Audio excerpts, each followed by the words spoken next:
ndoda ngoti nditaure mbichana handisi kudzivisa panga masvika asi ndiri kukumbira ndichiti nhasi zvakasiyana nezvemazuva ese ndori mundinzwisise hatina patinotonga patinodimbuzira nyaya nyange tichiti time asi pa2 minutes nyaya yako unenge wanyatsonzwa kuti ndeyako shuka saka ndokukumbira vanhu bata mabhuku asi munonyora nevanotaura kuda fast chechituva mubhadhara inozvo kana chitonga nyaya hatina favor tarise kuti kwakaita sei kwakadii zvinhu zvakanaka ndozvatinongoda kuti tiite sekutiita kuziva chokashandisira mombe dzangu zvisina mvumo nei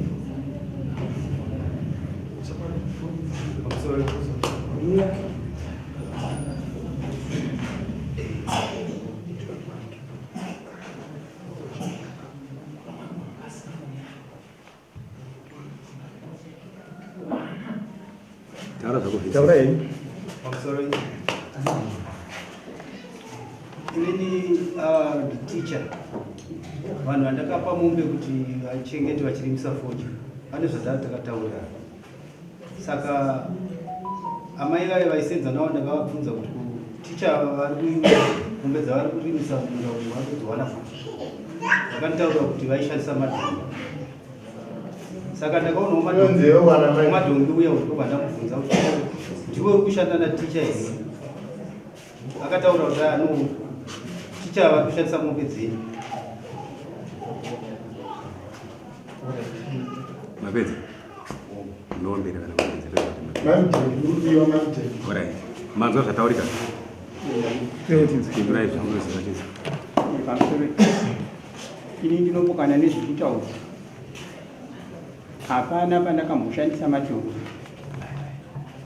ini basa rangu pandinenge ndichirima ndotozvitsvagira vanhu vangu vekurima nevanhu vangu vekutema huni sezvo ndinenge ndiri kubasa rangu saka ndototsvaga munhu andobhadhara mari ndiye woita sei ondiitira basa saka ndinavo vakatema huni ndinavo vakandiitira makupi kumunda pamba paamai ava chandongoshandisa chete munda wavo bhani ravo randotoshandisa takatobatsirana kurivaka manzwa zvapindura hanzi ndopokana nazvo handina kumboshandisa mombe dzenyu vaityora fodya pamwe chete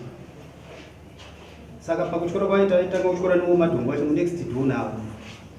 vakatyora kuyo voenda kutyora komumwe wacho ainzi anogara namukunga ivava tozoya kwavava vapedza kudaro vaibva vatakura fodya pamwe chete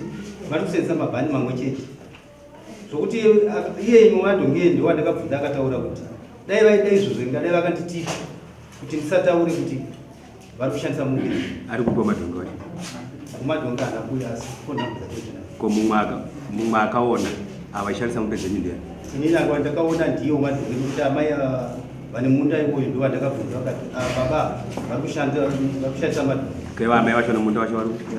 vaifamba kunge vari muno ndionobva upiwe todzisa patikuru pangwari